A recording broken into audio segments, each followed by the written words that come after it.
উঠবে না। বেসিক আমার সমাজের বেশিরভাগ মানুষ দেখবেন নামাজ পড়ে না, ম্যাক্সিমাম পড়ে না নামাজ। ম্যাক্সিমাম ছেলে মেয়ে দেখবেন কোরআন পড়তে পারে না, তিলাওয়াত করতে পারে না। নবী সাল্লাল্লাহু আলাইহি ওয়াসাল্লামের জীবনী কখনো পড়েও দেখে নাই। তো বেসিক যখন ঠিক নাই, তখন কি এই জেনারেশন গিয়ে আপনি ইসলামের বড় বিজয় কামনা করছেন? হবে না, শুরু থেকে কাজ করতে হয়। যাই হোক, ইসলামের বাইরে কিছু নাই আল্লাহর কাছে। যদি কেউ তালাশ করে তাহলে সে ভুল করবে। এখন এই ইসলামের পিলার নবীজি বলেছেন 5টা। কয়টা? প্রথমে তাওহীদ, এক আল্লাহকেই সৃষ্টিকর্তা, পালনকর্তা, রিজিক দাতা, সন্তান দাতা, ভালো মন্দের মালিক, বিধানদাতা, এভরি সিঙ্গেল সেক্টরে আল্লাহকেই ইলাহ বলে মানা, এর নাম হচ্ছে তাওহীদ। এর বাইরে কেউ যদি মনে করে আল্লাহ ছাড়া অন্য কোনো ইলাহ আছে, নাউজুবিল্লাহ, বা আল্লাহ আছেন অন্য ইলাহ আছে, আল্লাহ ছাড়া কারো জন্য সেজদা করে, অন্য কারো কাছে দোয়া করে, অন্য কারো জন্য নজর মানত করে, আল্লাহ ছাড়া অন্য কারো নামে কসম করে, অন্য কারো নামে কুরবানি করে, ইত্যাদি ইত্যাদি, আল্লাহকে বাদ দিয়ে গায়রুল্লাহর ইবাদত করে, তাহলে শিরক হয়ে যাবে। কি হয়ে যাবে? আর শিরকের পাপ থাকা অবস্থায় বিনা তওবায় যদি কেউ মারা যায়, 99% সম্ভাবনা হচ্ছে এই ব্যক্তি জাহান্নামে যাবে, কোনো সুযোগ নাই। সূরা নিসা আল্লাহ পাক বলেছেন, ইন্নাল্লাহা লা ইয়াগফিরু আন ইউশরাকা বিহি ওয়া ইয়াগফিরু মা দুনা যালিকা লিমান ইয়াশা। আল্লাহ পাক তার সাথে শিরকের গুনাহ মাফ করেন না, এছাড়া যে কোনো গুনাহ যাকে ইচ্ছা মাফ করতে পারেন। শিরক থাকলে সে মান রব্বকে উত্তর দিতে পারবে না। আরেকটা মুহাম্মাদুর রাসূলুল্লাহ, অর্থাৎ আপনাকে আমল করতে গিয়ে, ইবাদত করতে গিয়ে একজন ব্যক্তিকে রোল মডেল মানতে হবে। তিনি হচ্ছেন কে? মুহাম্মাদুর রাসূলুল্লাহ সাল্লাল্লাহু আলাইহি ওয়াসাল্লাম। জীবনের প্রতিটা কাজ তার মতো করে করার চেষ্টা করতে হবে। আপনার বাথরুম থেকে নিয়ে করে সব কিছু, ঘুমানো থেকে শুরু করে, ঘুম থেকে ওঠা, বাথরুমে যাওয়া, খাওয়া দাওয়া, আপনার পোশাক পরিচ্ছদ, আপনার কথাবার্তা, চলাফেরা, পরিবার, ব্যবসা, এভরি সিঙ্গেল সেক্টর আপনাকে নবী সাল্লাল্লাহু আলাইহি ওয়াসাল্লামের সুন্নত মতো করার চেষ্টা করতে হবে। চেষ্টা করতে হবে। আমি আবারও বলছি, আমি জানি আপনি পারবেন না, আমিও পারবো না। 100% আপনি পারবেন না, এটা সম্ভব না। 100% কেউ দাবি করতে পারবে যে আমি সুন্নতের উপর আছি? পারবে না। কিন্তু চেষ্টা, আল্লাহ পাক কি দেখবেন? চেষ্টা করছে আমার বান্দা। হয়তো ঘুমাতে পারছি না, এখন তো আমরা ঘুমাতে পারিও না। এই যে এখন আমাদের ঘুমানোর কথা, এখন এক ঘুম দিয়ে ওঠার কথা। এশার নামাজ কখন পড়ছি? 8টা, 8:30টায়। তো এখন বসে বসে ওয়াজ করছে, জানি না এই ওয়াজে কি ফায়দা হবে। সত্যিকার অর্থে এখন আমাদের ঘুমানোর কথা ছিল। ট্রেডিশনগুলো এমন হয়ে গেছে, আমরা ঘুমাচ্ছি রাত 3টা। কি বলবো, আসলে সবাই এর মধ্যে পড়ে গেছে, আমি আপনি সবাই। এমন একটা সিস্টেম চলছে যে দিন রাতের জায়গায় চলে আসছে, রাত দিনের জায়গায় চলে গেছে। খেয়াল করে দেখেন, নবী সাল্লাল্লাহু আলাইহি ওয়াসাল্লাম রাতে তাড়াতাড়ি ঘুমাতেন, শেষ রাত্রে উঠতেন, ইবাদত করতেন, ফজরে একটা রিফ্রেশিং মাইন্ডে তিনি সকাল করতেন। আর আমাদের খেয়াল করে দেখেন, আমরা এই জেনারেশন যারা আছে বেশিরভাগই দেখায় লেট নাইট, এবং দিনটা ওদের জন্য ছোট হয়ে যায়, দেরি করে ওঠা। তো সকালের বারাকাটা আমরা বঞ্চিত হচ্ছি। আল্লাহ পাক আমাকে এবং আপনাদের সবাইকে যেন তৌফিক দান করেন, যাতে আমরা সকালের বরকতটা পেয়ে যাই। আল্লাহুম্মা আমিন। এবং এই অভ্যাসটা কঠিনভাবে আঁকড়ে ধরতে হবে। আল্লাহ পাক তৌফিক এনায়েত করুন আমাকে, আপনাকে, সবাইকে। আল্লাহুম্মা আমিন। তো সুন্নতের কথা বলছিলাম যে প্রতিটা কাজে সুন্নত চেষ্টা করতে হবে। হয়তো আমরা পারবো না, কিন্তু আল্লাহ পাক আমাদের চেষ্টা দেখবেন, এতটুকুই। 2 নাম্বার, আল্লাহ নবী সাল্লাল্লাহু আলাইহি ওয়াসাল্লাম বলেছেন ওয়া আন তুকিমাস সালাহ। ইসলামের সেকেন্ড পিলার কি?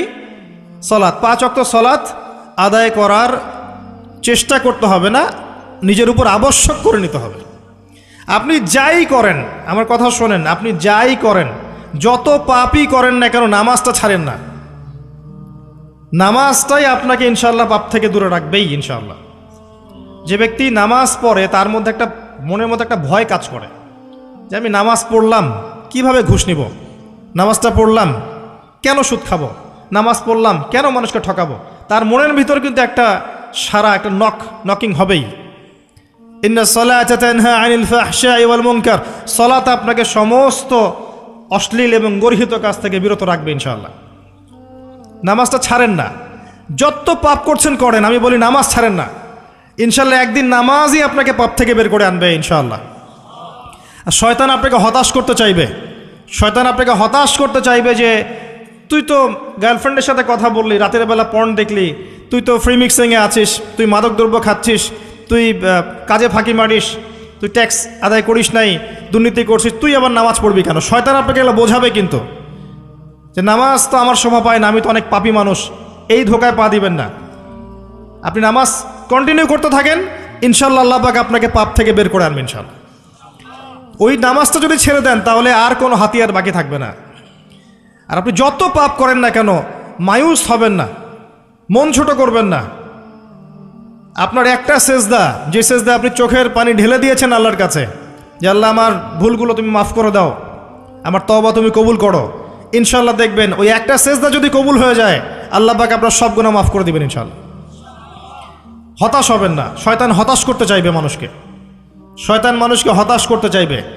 এমনকি আপনার যদি পাহাড়ের পরিমাণ ঋণ থাকে, ওই ঋণ শোধ করার ব্যবস্থা আল্লাহ পাক করে দিবেন ইনশাআল্লাহ তাআলা।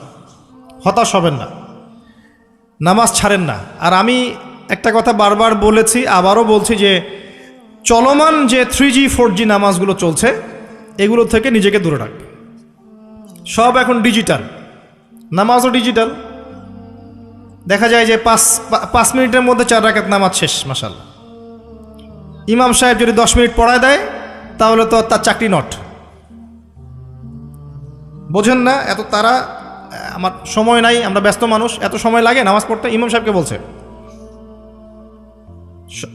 কমিটি ইমাম সাহেবকে চার্জ করছে, অথচ ইমামের উচিত তাদেরকে চার্জ করা। উল্টে গেছে এখন আর কি। আনতালিদাল আমাতু রাব্বাতুহা, ওইদিকে আসবো আমি। দাসী তার মনিবকে জন্ম দিবে, মানে সমাজের ন্যায় অন্যায় ভালো মন্দ হক বাতিলের মানদণ্ড উল্টে যাবে। দাসী কখনো মনিবকে জন্ম দেয়? মানদণ্ড উল্টে যাবে। আসেন রিল্যাক্সে নামাজ পড়বেন ইনশাআল্লাহ, আল্লাহ পাক তৌফিক দান করুন। নামাজের মধ্যে যা পড়ছেন এটাকে বোঝার চেষ্টা করতে হবে অর্থটা, তখন দেখবেন নামাজে মনোযোগ বাড়বে ইনশাআল্লাহ। তার আগে অজুটাকে ভালো করে করবেন, তাড়াহুড়া করে অজু করবেন না, রিল্যাক্সে অজু করেন, অজুর অঙ্গগুলোকে সুন্দর করে ধন। অজু পরিষ্কার হয় না, এই জন্য নামাজে মনোযোগ থাকে না। আর একটা বদ অভ্যাস আমারও আছে, আপনাদের সবারও আছে আমি জানি। অজুতে আমরা যে পরিমাণ পানি খরচ করি, এই পরিমাণ পানি দিয়ে নবী সাল্লাল্লাহু আলাইহি ওয়াসাল্লাম গোসল করতেন। হ্যাঁ, আর আপনার মাথায় যত চুল আছে তার চেয়ে বেশি চুল ছিল নবী সাল্লাল্লাহু আলাইহি ওয়াসাল্লামের মাথায়। আপনার 2-3 জনের মাথায় যত চুল আছে তার চেয়ে বেশি চুল ছিল নবী সাল্লাল্লাহু আলাইহি ওয়াসাল্লামের মাথায়। তারপরেও তিনি অল্প পানি দিয়ে গোসল করে ফেলতেন। আর আমাদের দেখবেন জারিমানের জোর যত বেশি, তার ট্যাপের স্পিড তত বেশি। মসজিদে যাবেন দেখবেন জোরে ট্যাপ ছেড়ে দিয়েছে, অজু করতেছে। একজন মানুষের গোসলের পানি দিয়ে একাই অজু করে ফেলল। পানির লেয়ার দিন দিন নেমে যাবে আমাদের এই পাপের কারণে। কুল আরাআইতুম ইন আসবাহা মাউকুম গাওরা, সূরা মুলকের শেষ আয়াত পড়ে দেখেন। বলুন হে নবী, তোমরা যদি কখনো সকালে উঠে দেখো যে পানির স্তর সব নিচে নেমে গেছে, পানি নাই, ফামা ইয়াতিকুম বিমাইন মাইন, কোন সেই সত্তা আছে তোমাদেরকে পানি এনে দিবে, প্রবাহমান পানি? দিন দিন ঢাকা শহর সহ বড় বড় যে সিটিগুলো আছে এগুলোর পানির লেয়ার নিচে নেমে যাচ্ছে। আমাদের অপচয়ের কারণে এমন হচ্ছে। প্রচুর পানি আমরা অজুতে অপচয় করি। গোসল দেখবেন শাওয়ার নিচ্ছে, ওই যে আমাদের ডিজিটাল ইয়াজুজ আর মাজুজের বাথরুম যেগুলো আছে, পানি চোষা বাথরুম, মানে 10-20 বালতি পানি দিয়ে শাওয়ার নিয়ে নিবি। হ্যাঁ, আর মহিলা হলে তো কথাই নাই, আরও 10 বালতি এক্সট্রা লাগায়। তো সমস্যা, অজু ঠিক করতে হবে, তারপরে সলাতে মনোযোগ বসবে ইনশাআল্লাহ। আল্লাহ পাক আমাদেরকে সলাত বুঝে আদায় করার তৌফিক দান করুন।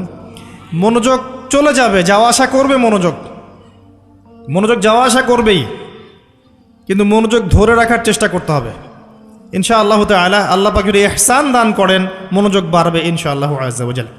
আরেকটা টিপস বলবো, সেটা হলো নামাজে সূরাগুলোর মধ্যে ভেরিয়েশন রাখতে হয়। যেমন প্রতিদিন যদি আপনি একই রকম সূরা পড়েন, আমি নিজেও দেখেছি যে আপনি প্রত্যেক ওয়াক্তেই যদি একই সূরা দিয়ে নামাজ পড়ে থাকেন দেখবেন মনোযোগটা তুলনামূলক কম পাচ্ছেন। তো এক এক রাকাতে যদি আপনি ভেরিয়েশন নিয়ে আসেন, সূরার মধ্যে ভেরিয়েশন বোঝেন তো, বৈচিত্র্য নিয়ে আসেন, আপনি দেখবেন মনোযোগ বাড়বে। এটা খেয়াল করে দেখেন। এবং তাসবিহ তাহলিল যেগুলো করছেন এগুলোর অর্থটার দিকে যদি ফোকাস করেন মনোযোগ কিছুটা হলেও বাড়বে। আরেকটা কাজ করলে মনোযোগ বাড়বে, প্রত্যেক সেজদায় দোয়া করতে পারলে। সেজদা করছেন, শুধু সুবহান রাব্বিয়াল আ'লা এতটুকু বলে উঠে যাবেন না, কমপক্ষে একটা দুটো দোয়া করেন সেজদায়, কারণ সেজদায় সবচেয়ে বেশি দোয়া কবুল হয়। আল্লাহ রাসূল সাল্লাল্লাহু আলাইহি ওয়াসাল্লাম বলেছেন, বান্দা সেজদায় আল্লাহর যত কাছে থাকে অন্য কোনোভাবে বান্দা এত কাছে আসতে পারবে না।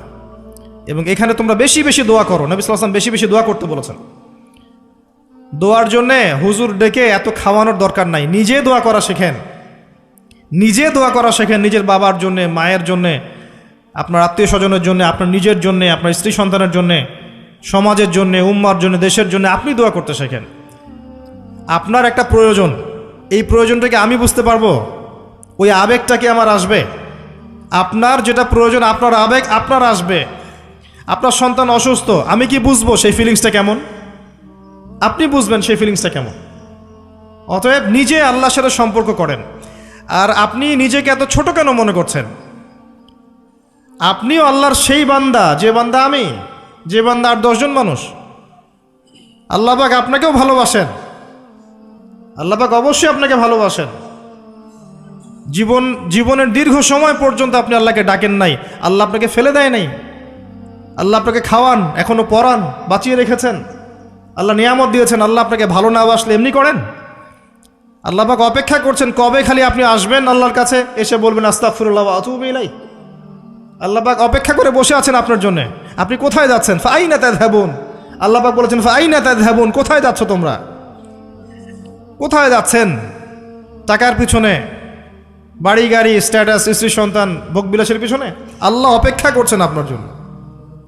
আসেন, সেজদা করেন। ওয়াসজুদ ওয়াক্তারিব, সেজদা করেন, নিকটবর্তী হন। আল্লাহ আপনার জন্য অপেক্ষা করছেন। যাবেন না আল্লাহর কাছে? আল্লাহ পাক সবাইকে আল্লাহর কাছে ফিরে আসার তৌফিক দান করুন। এটাই হোক আমাদের কাছে আসার গল্প, এটাই হোক আমাদের কিসের গল্প? কাছে আসার গল্প। আমাদের জেনার গল্প দরকার নাই। ওদের কাছে জেনা হচ্ছে কাছে আসার গল্প, যার ব্যাপারে আল্লাহ বলেছেন লা তাকরাবু জিনা, ওর ধারের কাছেও যেও না। আর তারা ওইটাকে বলবে কাছে আসার গল্প। ইন্না লিল্লাহি ওয়া ইন্না ইলাইহি রাজিউন। আল্লাহ পাক আমাদের যুবক যুবতীদেরকে হেদায়েত দান করুন। পিতা মাতাদেরকে পরিবারে অনুশাসন বজায় রাখার তৌফিক দান করুন। আমাদের এই কাজগুলোর প্রতিফল কিন্তু আমাদেরকে ভোগ করতে হবে।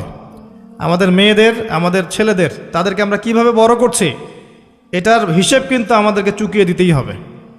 পিতামাতাদেরকে বলবো সচেতন হয়ে যান। আল্লাহ পাক তৌফিক এনায়েত করুন, আমিন।